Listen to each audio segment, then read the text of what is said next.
Rahim. Alors, en fait, je vais être un peu un témoin qui va vous livrer un certain nombre d'informations qui peuvent permettre de compléter la compréhension de ce qui se passe aujourd'hui. Euh, donc, je vais raconter un petit peu ce qui s'est passé il y a une vingtaine d'années autour de la création du CFCM. Je reviens donc en 1999. À l'époque, c'est Jean-Pierre Chevènement qui est ministre de l'Intérieur et après plusieurs expériences pour tenter d'installer une sorte d'interlocuteur pour l'islam en France, après le Corif, après la Grande Mosquée de Paris sous l'ère Pasqua avec la charte du culte musulman, tout ça n'a pas fonctionné parce qu'on n'a jamais eu de réelle légitimité. Avec l'arrivée au pouvoir en 1997 de la gauche plurielle, comme c'était le cas, euh, entre 97 et 99, il y a eu un certain nombre de réflexions dans la communauté musulmane, principalement dans des grandes fédérations, et qui envisageaient d'elle de prendre l'initiative pour essayer, dans cette période un peu ouverte, où toutes les expériences antérieures n'avaient pas tenu, de mettre en place quelque chose. Et Chevènement, à qui il tenait à cœur de ne pas laisser ce sujet filer, il a demandé à ces fédérations de temporiser, par exemple, en 98-99, lorsque des assises se préparaient, il leur a demandé de temporiser et qu'il allait faire une proposition. Et c'est ce qu'il va faire en 1999 en lançant la consultation des musulmans de France, dans laquelle il va choisir un certain nombre de mosquées indépendantes de fédérations, un certain nombre de fédérations, un certain nombre de personnalités, en essayant de sélectionner des acteurs assez divers pour qu'il y ait peut-être ce gain en légitimité qui n'avait jamais été atteint par le passé. Et puis, des contacts vont s'engager. Et puis, il va y avoir tout un ensemble de productions dans pas mal de revues, de conseillers ou de proches de Chevènement, qui sont soit dans une forme de laïcité assez, j'allais dire, d'une sorte de laïcisme, hein, et qui vont essayer de faire pencher la balance de cette initiative naissante. Et donc, il va y avoir déjà des débats dès le départ, et puis des tentations et des velléités d'orienter dans telle direction, dans telle direction. Au final, ce qui va se passer, c'est que le ministre de l'Intérieur va considérer que il va falloir se cantonner dans un premier temps à dégager une forme d'interlocuteur à travers une structure et donc de s'intéresser à la question du culte musulman. Et quand Chevènement le fait, à cette époque-là, et ce n'est pas le cas aujourd'hui, il le fait avec quand même une forme d'intention qui est assez bienveillante. Bienveillant dans le sens où il a une culture en rapport avec l'islam, il a aussi, bien sûr, ses préférences de ce qu'il voudrait se voir se dessiner dans l'avenir en termes d'islam, mais il renonce pas non plus à une forme de contractualisation avec l'existant. Voilà.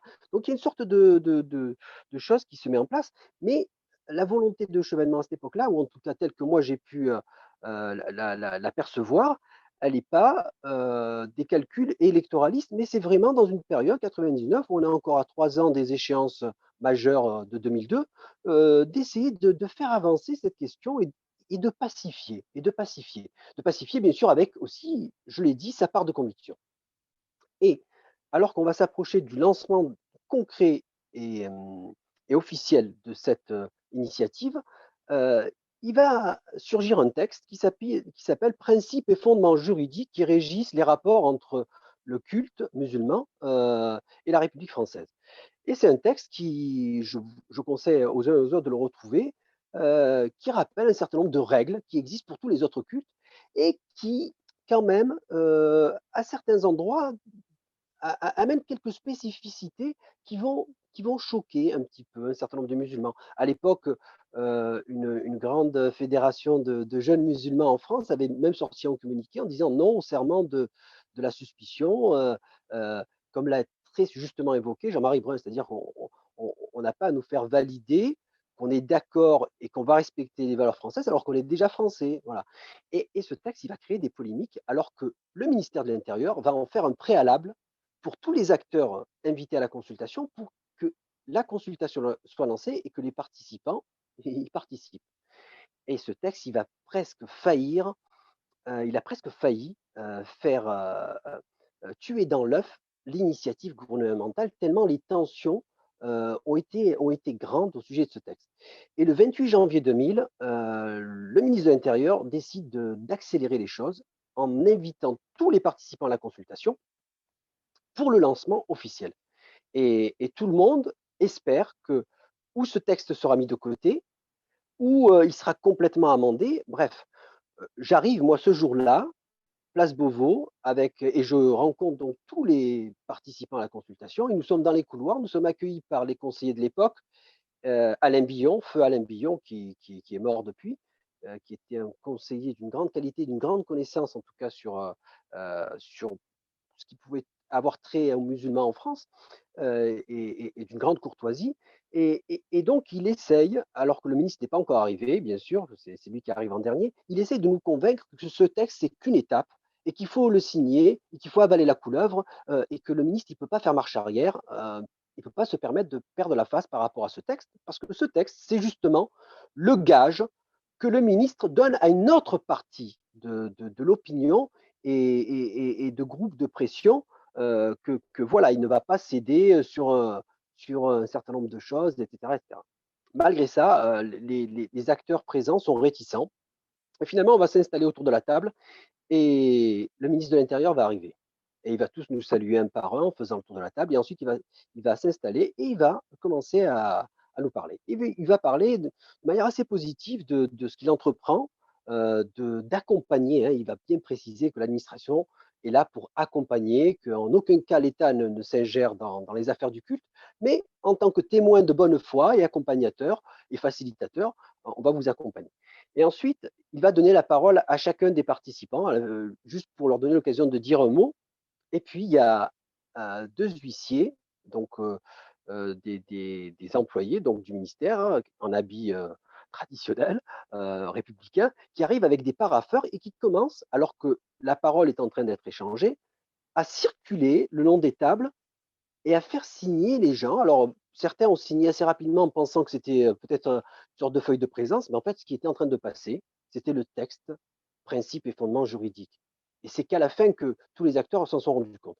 C'est-à-dire que c'est un peu une sorte de coup de force, un quiproquo, qui a fait que, en fait, ces acteurs, ils ont dépassé cette étape. Le ministre a pu sauver la face. D'ailleurs, il a renvoyé l'ascenseur quelques temps plus tard, puisque le 19 février, dans Le Monde, il va signer une tribune dans laquelle il va dire l'islam que j'ai appris à connaître peut être un facteur de stabilité sociale. Donc, il va un peu rendre un peu, il va renvoyer un peu l'ascenseur aux musulmans qui ne l'ont pas laissé tomber sur ce coup-là, qui était vraiment un coup tordu. Mais quand vous comparez ce texte de l'époque et la charte d'aujourd'hui, vous verrez qu'il y a un écart phénoménal. Bref, et la consultation va démarrer. Et la consultation, qu'est-ce qui va se passer? C'est que pendant près de 2 ans, avec des acteurs très divers, avec des confrontations avec l'administration, eh bien, en fait, l'administration va être obligée de bouger. Elle va bouger sur un certain nombre de choses. Je crois que dès le départ, ce que pensait Chevènement, c'est qu'à minima, comme il avait formé un groupe de consultés assez divers, si jamais on n'arrivait pas à dégager un projet sérieux, eh bien avec ce groupe, on pouvait symboliser une forme d'instance qui pouvait représenter tout à fait le culte musulman. Et d'ailleurs, comment dirais-je, les, euh, les promesses un petit peu subtiles ou implicites autour du fait d'être reconnu par l'État en tant que représentant a travaillé tout un ensemble d'acteurs autour de la table. Mais ce qui s'est passé au bout de 2 ans, c'est que dans la contradiction, dans l'expression et dans la confrontation réelle, eh bien, petit à petit, l'administration s'est acclimatée à un projet qui ne pouvait pas se faire sans la base. Et bien sûr, il y avait là une question qui avait un rapport avec la légitimité, et ils l'ont saisi, ils l'ont compris, et c'est pour ça que euh, en 2001 a pu être conçu un projet qui s'appelle le Conseil français du culte musulman, et qui a échappé à plusieurs pièges. Premier piège, celui d'être une instance qui puisse intervenir sur la définition ou le choix ou la sélection de courants religieux. C'est-à-dire que cette instance qui s'est mise en place, elle s'est mise en place sur l'idée d'organiser sur le plan pratique et sur le plan de la représentation symbolique le culte musulman en France, mais jamais dans les affaires de divergence de courants religieux, etc., etc., vu la diversité, la complexité du paysage islamique français. Donc, ils ont évité ce piège. Ils ont évité un certain nombre de pièges aussi. Le piège même si je l'ai dit, j'ai employé ce mot à plusieurs reprises, le piège de la représentativité. À un moment donné, il a circulé dans les réunions l'idée de dire d'appeler ça instance représentative. Et tout le monde s'est dit non, non, non. pas instance représentative, on ne peut pas représenter l'ensemble des musulmans. Il y a une seule vocation, c'est et la seule chose qui occupe l'État, c'est les cimetières, c'est les lieux de culte, c'est tout ce qui renvoie au droit des cultes. Et le droit des cultes, c'est le culte. Donc, c'est pas tout ce qui peut être même au-delà et en dehors du culte. Donc, c'est pour ça qu'on en est arrivé à dénommer cette instance le Conseil français du culte musulman, ce qui devait contenir un peu tout le rôle, la fonction de cette instance et vraiment la cantonner à ça.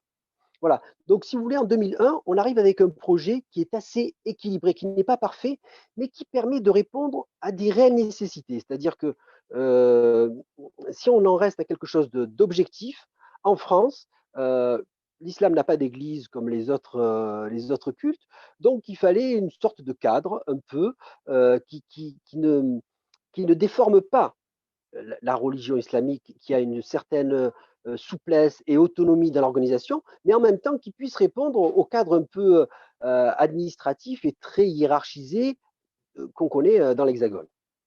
Et ce qui va se passer ensuite, vous le savez, c'est qu'en 2002, il y a quelqu'un qui va arriver au ministère de l'Intérieur qui n'a plus du tout le niveau de son prédécesseur, qui ne va plus s'appuyer sur des conseillers qui ont démontré une expertise dans ce domaine, mais qui va faire de la politique et de la politique, j'allais dire, de bas niveau.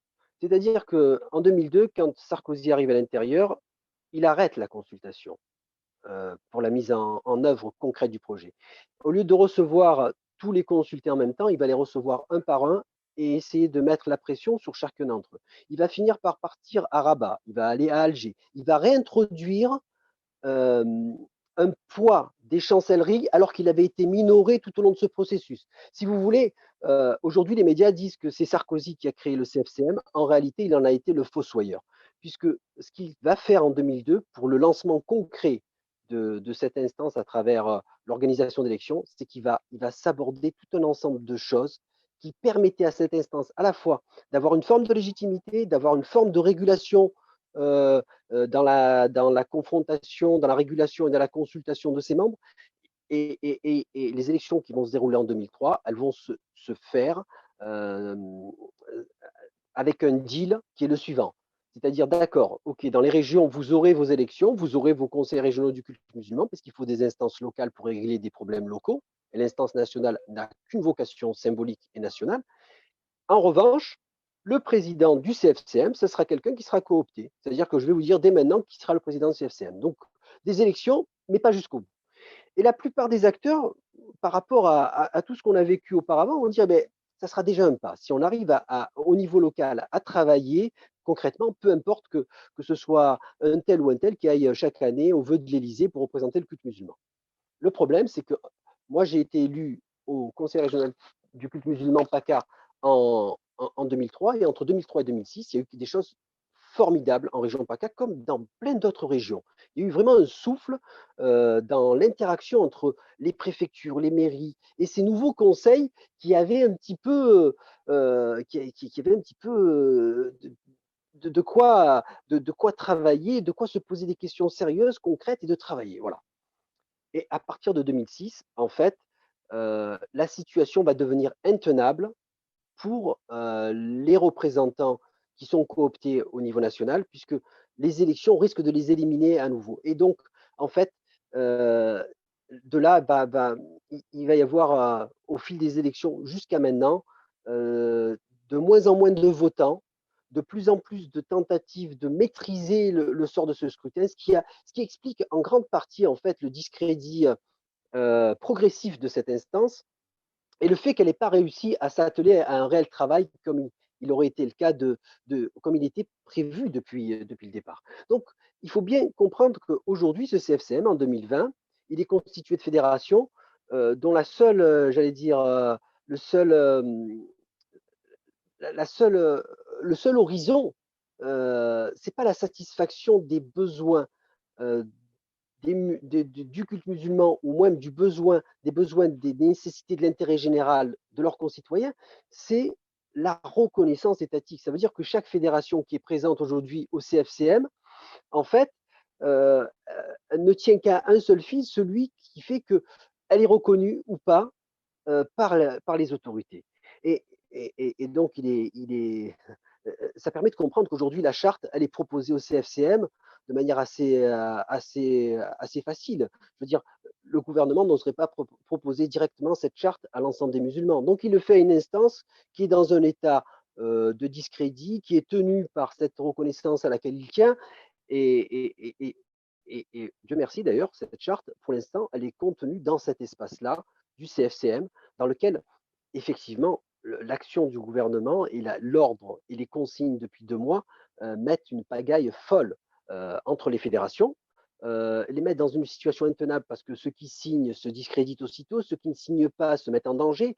Voilà. Et nous, on est là à être un peu observateur de tout ça, et il faut essayer d'en comprendre le maximum pour peut-être dégager des pistes sérieuses d'action.